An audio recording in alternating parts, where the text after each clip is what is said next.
Shalom, povo de Deus! Tudo na paz? Com você? Meu desejo é que a paz de Deus, que excede todo entendimento, guarde o seu coração, a sua mente até o dia de Cristo. Louvado seja Deus por mais um momento de pastoreio. Na minha concepção, eu gosto de chamar de agenda diária de Deus pela sua palavra conosco. Não é bonito caminharmos por todo o conselho de Deus? Muito especial. Quero te convidar a, sem maiores delongas, louvarmos o nome do nosso Senhor juntos no nosso momento de pastoreio. Vamos louvar?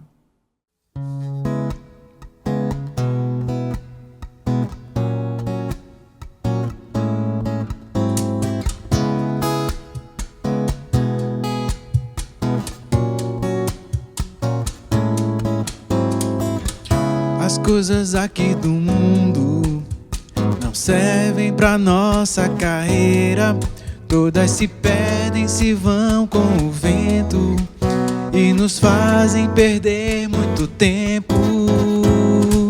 As coisas aqui do mundo não devem ser o nosso alvo, pois o que Deus preparou para os seus filhos jamais foi visto ou pensado por homens. Despojai-vos do velho homem que corrompe-se com seus enganos. Revesti-vos de toda a armadura de Deus. Enchei-vos do seu espírito. Buscai as coisas que são do alto, onde está o Senhor Jesus Cristo. Pois morrestes para o mundo e a vossa vida está oculta em Jesus para sempre.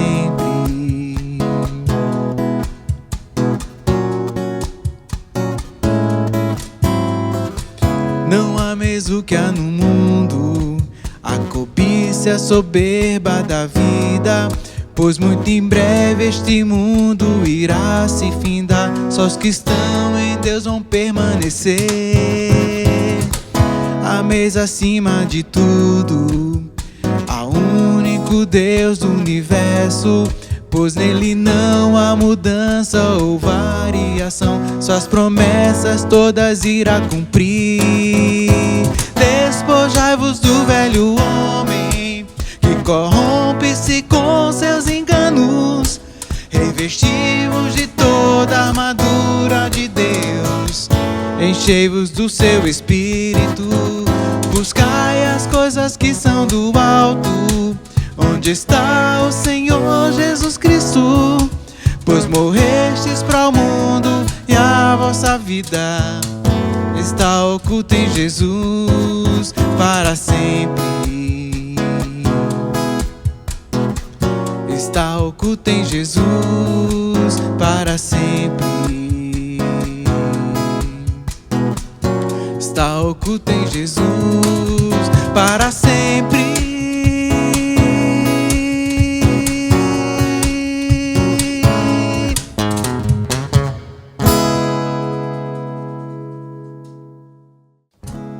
Dos mais altos montes ao mais fundo mar, a criação revela a tua glória. Há perfumes e cores em todo lugar. Cada ser entoando uma música, te adorando. Impossível descrever. Tu chamas cada estrela do céu pelo nome. Tu és tremendo, Deus. Impossível compreender. Maravilhados prostramo-nos diante de ti. Tu és tremendo, Deus, que comanda os relâmpagos e os trovões, e dá ordem às chuvas sobre as nações, que criou lua e sol e a fonte da luz, fez os dias e as noites e a tudo conduz. Incomparável, impossível descrever, tu chamas cada estrela do céu pelo nome, tu és tremendo Deus. Impossível compreender, maravilhados prostramo-nos diante de ti, tu és tremendo Deus.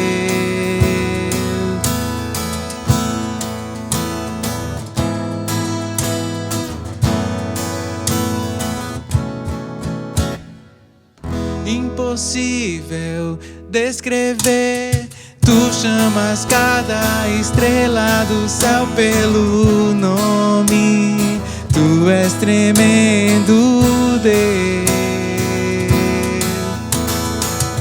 Impossível compreender, maravilhados prostramo-nos diante de ti, tu és tremendo Deus, tu és tremendo Deus. Tu és tremendo Deus,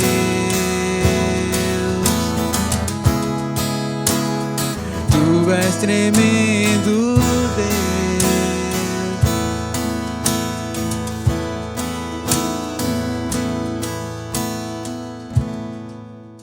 Louvado seja Deus, que privilégio nosso entoarmos os nossos cânticos ao nosso Deus. Não é especial? Bem, estamos nós aqui no nosso segundo livro das Crônicas. Você vai se lembrar, o livro das Crônicas, ele tem toda a história daqueles reis de Judá. Judá, depois que o reino de Israel completo, foi dividido, foi com o filho de Salomão, teve uma guerra civil. Então ficou o reino do norte, que é o chamado Israel, o Israel do norte, e Judá. E Judá é uma história muito especial, porque é a história da dinastia do rei Davi. Essa aqui é a preservada. Mesmo com lá no final a ida ao exílio da Babilônia, Deus os resgata. E é dessa dinastia que vem o Senhor Jesus. O livro das Crônicas, ele foi escrito já depois do exílio. E certamente ele tinha a intenção de mostrar para o povo de Judá as razões pelas quais aquela grande disciplina, aquele grande castigo, que é o cativeiro da Babilônia, como que aquilo foi necessário. Interessante esse princípio. Deixa eu dizê-lo desde já. Hebreus diz que todo pai disciplina o filho a quem ama. E só aquele que é indiferente é que não disciplina o filho.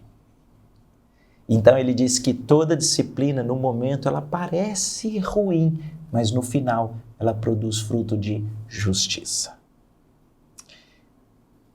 Deus, quando ama os seus filhos, em alguns momentos, quando ele percebe que aquele coraçãozinho está se apegando com coisa que não presta, que não vai ser bom para ele, caminhos de rebeldia e obstinação, Deus, num grande amor, num tipo de disciplina perfeita, ele visita com castigo o seu povo para proveito, para resgate, assim como nós que somos falhos fazemos com os nossos filhos.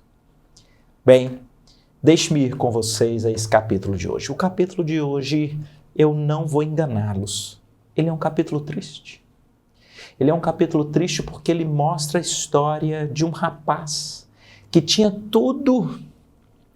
Ele tinha tudo para ter uma vida abençoada e de fidelidade a Deus. Por que eu estou dizendo que ele tinha tudo? Porque esse rapaz era filho de um pai fiel. O pai dele, no capítulo anterior, que é o capítulo 27 de 2 Crônicas, era Jotão. A Bíblia diz que ele fez o que era reto perante o Senhor. O pai dele. Mas não só o pai, se você volta antes para o avô dele, você vai ler lá no capítulo 26 que o avô dele tinha feito o que era reto perante o Senhor. Quer dizer que o nosso amigo, que ainda não disse o nome dele, do capítulo 28, ele tinha um pai fiel, ele tinha um avô fiel, ele nasce em um ambiente que tinha tudo para que ele caminhasse em fidelidade a Deus. Mas não é isso que acontece. Hoje, nós vamos até a história de Acás.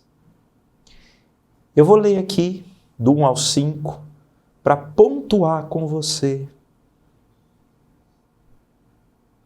essa condição. Segundo livro das Crônicas, capítulo 28, tinha Acás 20 anos de idade, quando começou a reinar, e reinou 16 anos em Jerusalém, e não fez o que era reto perante o Senhor, como Davi, seu pai. Ele andou nos caminhos dos reis do Israel. Lembra que eu falei da divisão? Ele é rei de Judá. Depois daquela guerra civil, aquele reino do norte, ele só teve infidelidade, só reis que fizeram o que era mal perante o Senhor. Pois Acás, aqui no sul, filho de pai fiel a Deus, neto de avô fiel a Deus, tinha tudo para caminhar em fidelidade a Deus. Ele resolve ter caminhos de infidelidade como aqueles ali à sua volta, como aquele pessoal mesmo do norte de Israel. Olha o que o texto diz. Ele fez imagens fundidas a Baalins. Eu vou ler o versículo 3º, queria que você prestasse bastante atenção. Ele também queimou incenso no vale do filho de Inom, e ele queimou aos seus próprios filhos, segundo as abominações dos gentios que o Senhor lançara de diante dos filhos de Israel. Ele também sacrificou e queimou incenso nos altos e nos outeiros, como também debaixo de toda árvore frondosa, pelo que o Senhor, o seu Deus, o entregou nas mãos dos sírios, os quais o derrotaram e levaram dele em cativeiro uma grande multidão de presos que trouxeram até Damasco, que é capital da Síria. Também foi entregue nas mãos do rei de Israel, o qual lhe infligiu grande derrota. O que é que nós lemos até aqui? Nós lemos até aqui um rapaz que tinha ensino, tinha referencial, ele tinha tudo para um caminho de bênção, mas ele foi um obstinado, um rebelde. Queridos, eu vou começar com uma primeira lição que ela é muito dolorosa, mas ela é uma constatação. A Bíblia não esconde. É possível que de pais piedosos você tenha filhos rebeldes. Isso é um tema sensível. É certo que a Bíblia encoraja os pais a criarem os filhos na aliança que eles possuem com Deus. Mas é certo também que a Bíblia diz que a salvação é individual. Filhos, mesmo de pais fiéis, mesmo que da descendência de avós fiéis, eles precisam, na idade da sua maturidade, eles precisam de um encontro pessoal com o Senhor. Eles precisam de um coração voltado a Deus para a caminhada individual deles. E isso, queridos, é um tema difícil, porque em especial para pais piedosos que amam o Senhor, eu imagino que não haja uma dor maior do que a de ver filhos seguindo caminhos maus. Mas a Bíblia não esconde que isso acontece. A gente tem filhos do rei Davi, por exemplo, em caminhos maus, filhos do profeta Samuel em caminhos maus, não obstante serem homens de Deus. Aqui está Acaz. Ele segue por um caminho mau. O texto é muito duro, porque o texto diz que ele é uma pessoa influenciável pela cultura e a sociedade. Ele constrói as imagens, os baalins, porque era o jeito da idolatria em volta.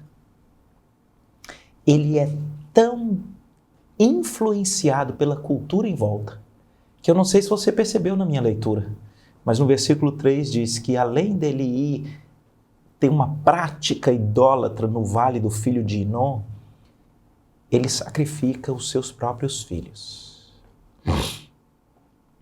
Ele sacrifica os próprios filhos. Eu sei que para nós é uma coisa assintosa, é uma coisa absurda imaginar alguém sacrificando os filhos, mas me permita aqui. Será que nós não podemos, de modo desavisado,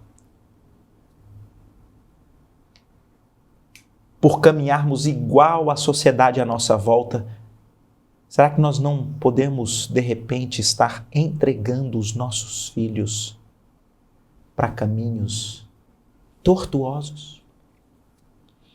Às vezes, são os apetrechos tecnológicos. Entregamos celulares, internet, computadores, televisão com filhos pequenos.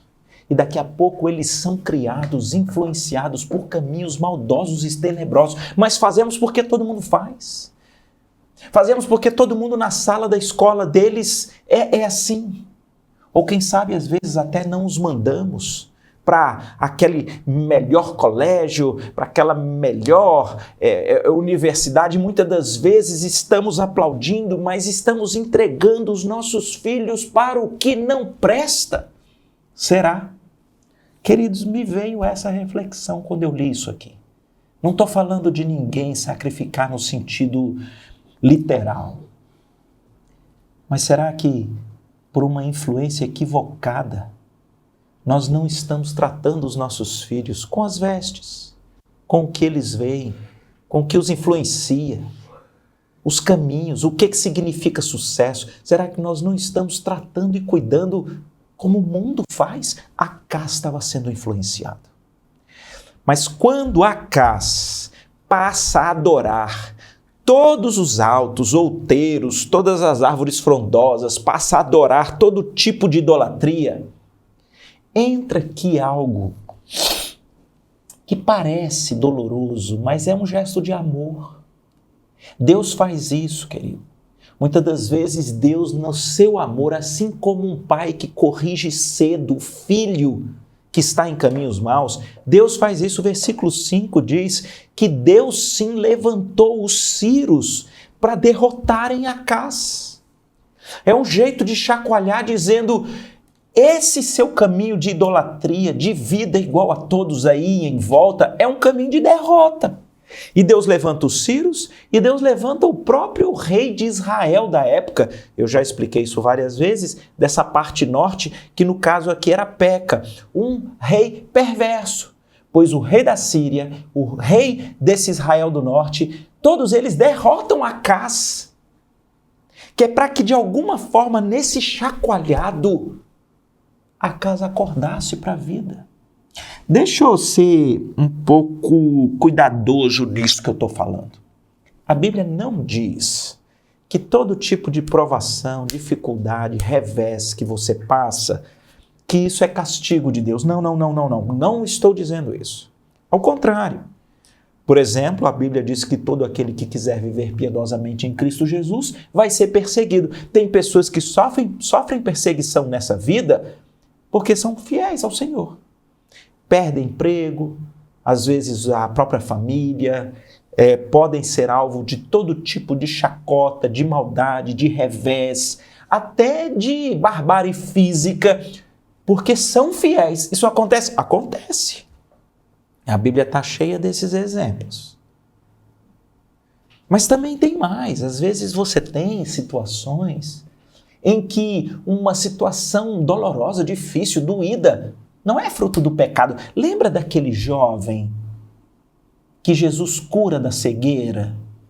Os discípulos perguntam para Jesus: Senhor Jesus, por que ele era cego? Os pais dele pecaram para que ele fosse cego ou ele pecou? E Jesus diz: nem os pais, nem ele. Essa enfermidade era para que se manifestasse nele a glória de Deus. Percebe? Nós temos que ter muito cuidado em não fazer nenhum julgamento temerário, como se algo de ruim que acontecesse a alguém fosse necessariamente fruto de uma consequência de pecado ou fruto de uma disciplina de Deus. Não, não, não. Mas é possível? É possível. Qual é o meu ponto, querido? O meu ponto é: não perca a reflexão pessoal. Não perca a sua reflexão pessoal. Será que diante de uma situação difícil, será que diante dessa complicação que bateu na sua porta, será que Deus não está querendo resgatar o seu coração para algum caminho que o agrada? Eu estou convencido que Deus faz isso por amor. Às vezes, quando Ele percebe o nosso coração muito abraçado com os bens materiais desse mundo, de repente é um grande revés financeiro que é para chacoalhar para o nosso coração ser resgatado, para dizer como o salmista: não tenho outro bem além de ti. Às vezes não é nem um castigo, mas às vezes essas situações que parecem danosas, elas são uma didática de Deus para nos manter no nosso lugar. Lembra de Paulo, com o espinho na carne? Ele diz isso, um espinho da carne, e foi para quê? Veja o discernimento, foi para que eu não me ensoberbecesse, foi para que eu não ficasse orgulhoso, foi para que eu não me envaidecesse, foi para que eu não ficasse metida besta pela grandiosidade das revelações que eu tive. E o apóstolo Paulo teve um discernimento. Esse espinho na carne, que é uma coisa muito dolorosa, ela me ensinou algo. O poder de Deus se aperfeiçoa na fraqueza. Quando estou fraco, aí é que eu sou forte. Ele diz literalmente: essa aflição era para que eu fosse resgatado para uma verdade preciosa. A graça do Senhor me basta. Percebe a didática de Deus? Então, o meu ponto até aqui é: não desperdice a sua reflexão espiritual a respeito dos espinhos na carne. Às vezes é isso, é para nos humilhar. Às vezes é para nos resgatar para Deus. Às vezes é para mostrar que aquele caminho que nós estamos seguindo, que todo mundo faz, ele é um caminho de perdição. E essa reflexão é uma bênção. É muito bonito nas histórias que nós lemos quando um revés, um espinho na carne, uma derrota faz com que a pessoa caia em si e volte para Deus. Lembra da parábola do filho pródigo?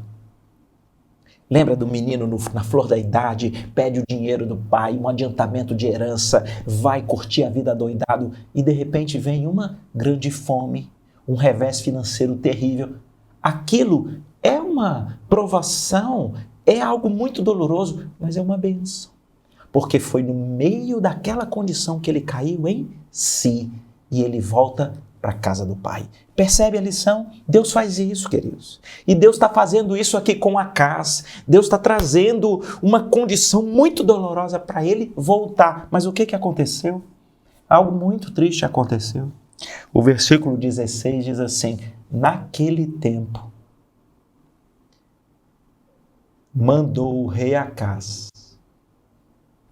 pedir aos reis da Assíria que o ajudasse. Entenda. O rei Acás começa a viver de maneira idólatra e de maneira pervertida como as nações que não conhecem o Senhor. Deus levanta Círios, Israel do norte, para subjugá-lo, para chacoalhá-lo, para ele voltar para Deus. Mas o que ele faz? Ele pede ajuda ao inimigo. Oh, queridos, isso é tão triste. Deixa eu tentar aqui de novo. Estou tentando extrair lições para nós. E no dia mau, o que você faz? Você tem buscado ajuda a quem? Cuidado, querido, muitas das vezes, preste atenção. Problemas sérios dentro de casa, às vezes enfermidade, crises financeiras, são uma grande mola propulsora para nos levar para Deus. Naquela humilhação, como o apóstolo Paulo no espinho da carne, como eu comentei. Querido, a palavra de Deus nos estimula no dia da angústia procurarmos o Senhor. O que Acás faz? Ele procura solução no mundo. Qual é o seu instinto quando você passa por um problema? É uma nova filosofia, uma nova ideologia? É um tipo de filosofia do mundo atual? É o que o outro disse que lá para o outro deu certo, uma ferramenta, aquele medicamento? Eu não estou dizendo que nós não iremos ao médico, calma, não me entenda mal. O que eu estou dizendo é que o nosso instinto, quando nós estamos enfrentando situações complexas, difíceis de toda a ordem, é buscar o Senhor, em primeiro lugar. Ainda que seja para pedir a Deus para usar os médicos, pedir a Deus para usar um profissional, pedir a Deus para usar qualquer coisa, mas busque a Deus, ele busca quem? O outro inimigo, um terceiro inimigo, os assírios. E é muito triste porque aí o texto vai dizer que vieram edomitas de Edom, derrotaram Judá. Vieram os filisteus, derrotaram Judá. E aqui o texto diz que foi Deus quem permitiu, versículo 19. Deus está humilhando Acás e permitiu que Judá caísse. E porque eles estavam em transgressão ao Senhor. O versículo 19 deixa claro. Agora veja o perigo de você querer resolver os problemas complexos da vida buscando ajuda no mundo. Ele quis ajuda de um outro inimigo, fazer aliança, sem ser com o Senhor, com o mundo. O texto diz que o tal do rei da Assíria, que ele procurou, enganou. Olha o versículo 20. Veio o rei da Assíria, porém o pôs em aperto, em lugar de fortalecê-lo. E aí, Acás teve que ter mais prejuízos. Vocês percebem, querido? Às vezes, no afã de não ter uma grande crise financeira, você vai seguir conselhos que são conselhos de engano.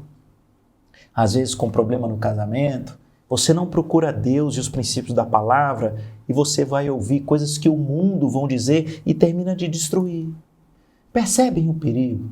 O texto todo vai mostrando duas coisas: a tragédia do pecado e o perigo que é sermos obstinados em querer viver como o mundo, e os alertas do Senhor para que a gente abra os olhos e volte a Ele. O problema é que a coisa só piora. No versículo 22. Tem um texto muito triste, mas muito triste. Diz que no tempo da sua angústia, cometeu ainda maiores transgressões contra o Senhor, ele mesmo, o rei Acás. Que tragédia, gente. Quando a gente vai lendo e chega nessa expressão, no tempo da angústia, eu não sei se você se lembra dessa expressão, já ouviu? Lembra aí? Na minha angústia, O salmista escreve isso várias vezes. Só que o salmista diz, na minha angústia, eu clamei ao Senhor por socorro, e Ele me ouviu e me livrou dos meus temores. Acás depois que a Síria, Israel do Norte, tinham já exercido juízo, depois que os edomitas, os filisteus e os assírios, ele entra em angústia. Queridos, veja que tristeza. Ele comete ainda maiores transgressões. Eu fico encorajado a falar com você e comigo.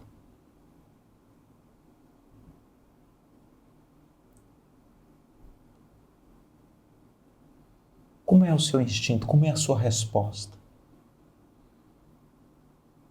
As broncas da vida. O texto deixa claro.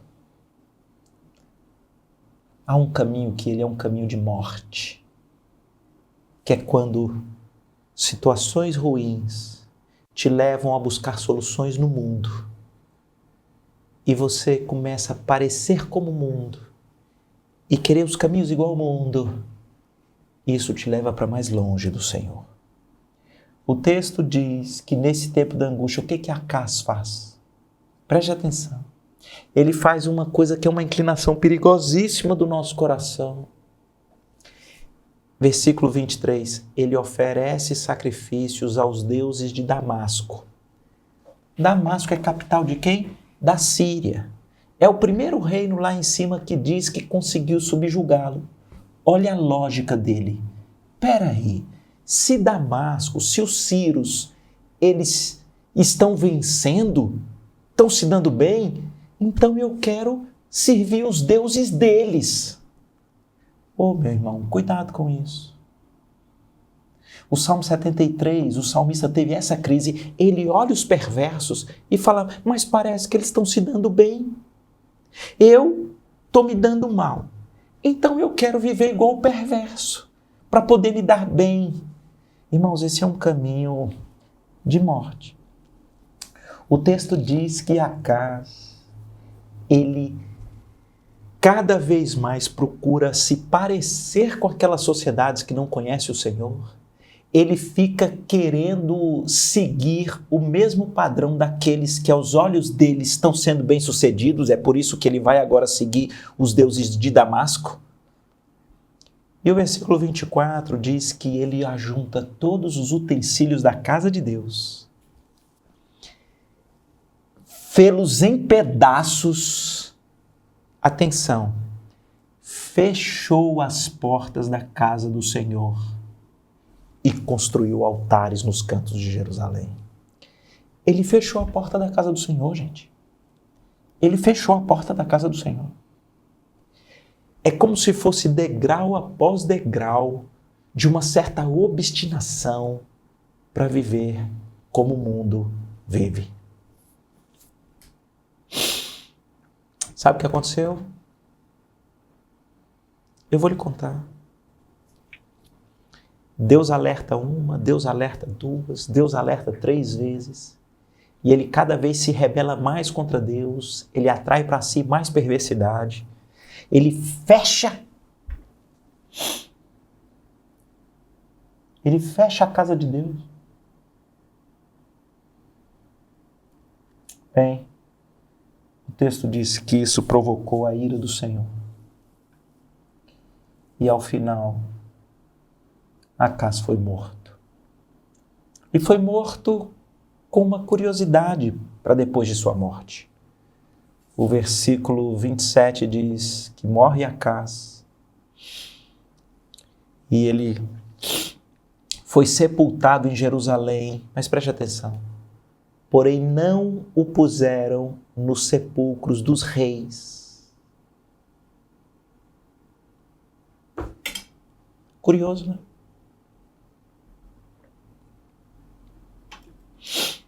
Para mim é uma última lição. Quem passa essa vida em rebeldia a Deus, a sua disciplina, aos seus alertas, pode até viver como rei, mas na morte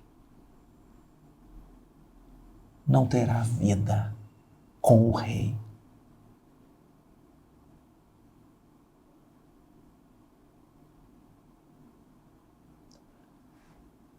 Roberto,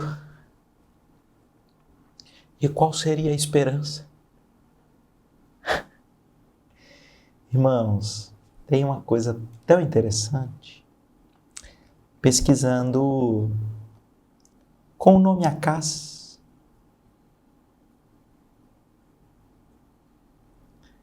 eu encontrei uma curiosidade. Sabe qual é a curiosidade? A curiosidade é que Isaías era profeta na época de Acás. Isso. Lembra que o avô dele, o avô de Acás, não era Uzias? Uzias não é aquele que lá em Isaías 6 é dito que no ano da morte do rei Uzias, Isaías viu o Senhor? Então Isaías era profeta, então veio Jotão e veio Acás. Isaías era profeta na época desse rei. Isaías foi um profeta usado por Deus de maneira muito especial. E tem algo muito curioso que Deus revela para Isaías na época de Acás. E eu quero ler aqui com você. Eu estou agora em Isaías, o capítulo é o 7. E eu vou ler a partir do 10, exatamente para você perceber que Isaías está na época do rei Acás. E continuou o Senhor a falar com Acás. Está vendo aqui? Eu estou em Isaías 7, versículo 10. Continuou o Senhor a falar com Acás, dizendo: pede ao Senhor teu Deus um sinal, quer seja embaixo, nas profundezas, ou em cima, nas alturas. Acás, porém, disse: não pedirei. Então disse o profeta: ouvi agora, ó casa de Davi. Acaso não vos basta fatigardes os homens, mas ainda fatigais também a Deus? O que Isaías está dizendo para a casa de Davi, que é Judá, é o rei Acás, que eles provocam, não só os homens, mas eles estão provocando, eles estão afrontando o próprio Deus. Nós vimos a história, nós lemos o capítulo 28. O profeta está dizendo: além de você provocar e está sendo um caos para os homens, você provoca o próprio Deus. Pois é exatamente na sequência dessa constatação de um homem obstinado como Acás, de um homem rebelde como Acás, de um homem de dura serviço como Acás, que talvez o povo estaria em um momento desesperançoso, é que Deus põe na boca do profeta o versículo 14 de Isaías 7. Portanto, o Senhor mesmo vos dará um sinal. Eis que a virgem conceberá e dará à luz um filho e lhe chamará Emanuel, que quer dizer Deus conosco. Lembra desse versículo? Talvez um versículo muito lido no Natal, Isaías 7,14. Profecia de Deus. Eis que a virgem conceberá e dará à luz um filho e lhe chamará Emanuel, que quer dizer Deus conosco. Sabe em que circunstâncias foi? Foi exatamente no reinado de Acás, quando parecia não haver esperança. Deixa eu resumir as nossas lições até aqui. Querido, a vida com Deus é individual. Não adianta você dizer: meu pai, minha mãe tiveram um relacionamento com Deus, meus avós. Você precisa ter um encontro com Deus. Acás era filho de pai e avô piedoso, mas ele foi obstinado rebelde. Depois nós vimos, muitas das vezes, as aflições, angústias, provações são oportunidade de Deus para uma revisão da rota. Não é que toda complicação seja fruto de um descaminho ou pecado, nós já conversamos isso daqui, mas não perca a oportunidade de, no meio das lutas, entender de Deus qual o rumo de rota do seu coração que Ele está te chamando a ter. Acas não observou. Acas, no meio daqueles juízos dos sírios, do Israel do norte, depois dos edomitas, dos filisteus, ele não entende que aquilo era para chacoalhá-lo de volta para Deus. No dia mau, na sua angústia, procure a Deus em primeiro lugar, clame ao Senhor em primeiro lugar, que Ele dirija a qualquer outro instrumento que nós tivermos aqui nessa vida, mas que o nosso coração, a nossa mente, no dia da angústia, seja como o salmista, clame ao Senhor, e não como Acas, que quer fazer conchavo com o mundo. Tanto é que ele foi enganado pelos assírios do imperador Tiglat-Pileser.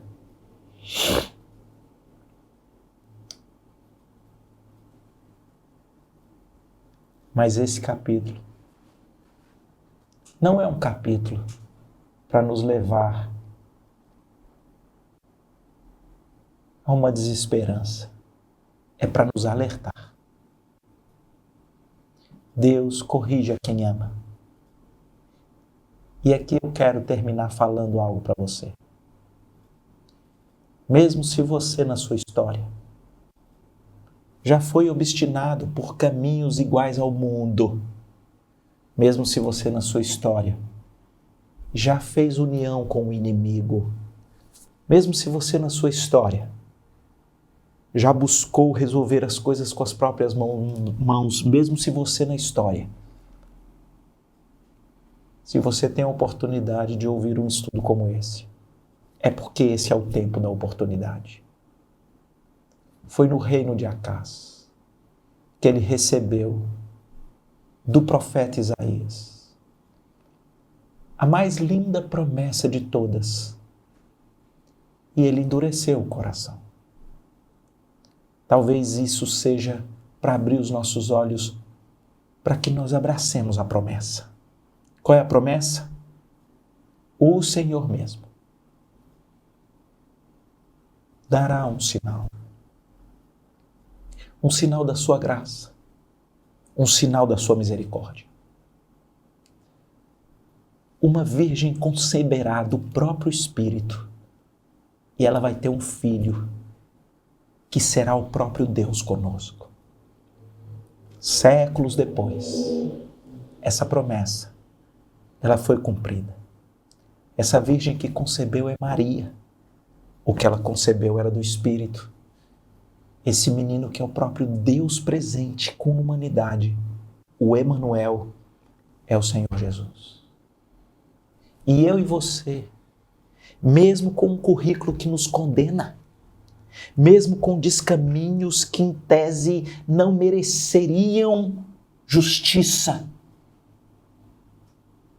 se nós formos ao Emanuel, ao Deus conosco, ao Senhor Jesus, há esperança. Nós podemos ser perdoados da nossa iniquidade. Nós podemos ter um ajuste de rota de vida. Nós podemos ser feitos novas criaturas. Acas, por conta dos seus pecados, mereceu a morte, e ele que foi rei durante a vida, morre e nem vai para os sepulcros do rei.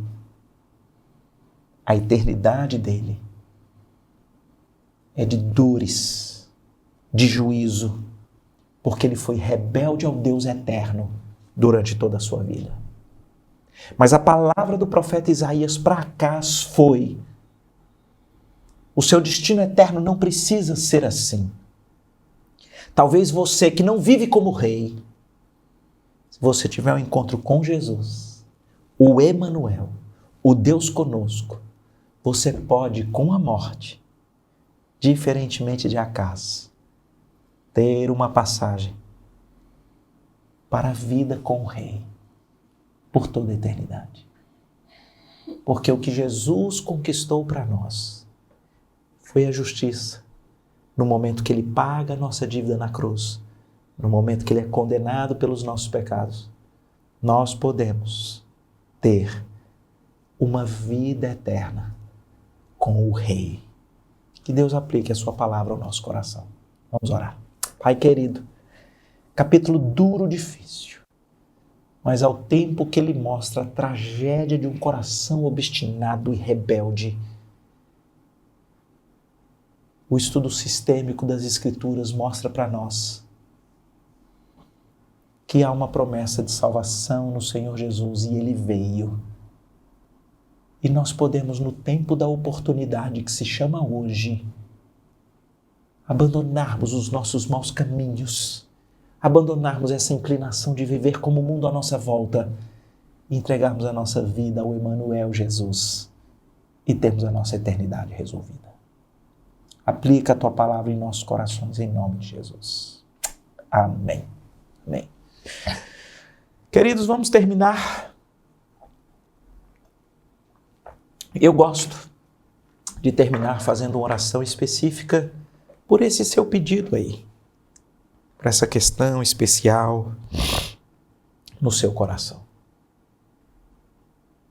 Pai querido, quero me unir a esse querido irmão que está aqui até o final desse vídeo, para me unir a ele, clamando por essa questão, esse assunto, esse peso, essa sobrecarga. O Senhor sabe como fazer. O meu pedido é: nos livra desse mau caminho de Acaz. Nos livra de buscarmos soluções como o mundo soluciona. Abre os nossos olhos para perceber que as próprias broncas pesadas são oportunidade para resgatarmos o coração para o Senhor.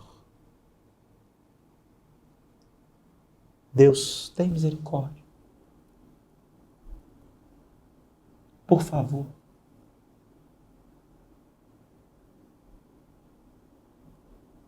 Atende a oração dos teus filhos que tem sido feita. Intervém com graça e misericórdia. Atrai o nosso coração à pessoa e à obra do Senhor Jesus. É no nome dele que oramos. Amém. Que Deus abençoe.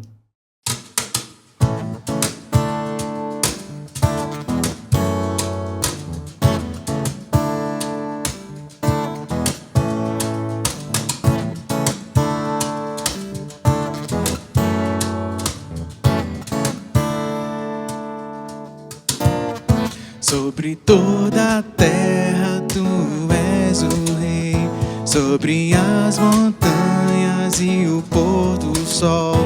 Uma coisa só, meu desejo é: vem reinar de novo em mim, reina em mim com teu poder. Sobre a escuridão, sobre os sonhos meus, tu és o Senhor de tudo que sou. Vem reinar em mim, Senhor.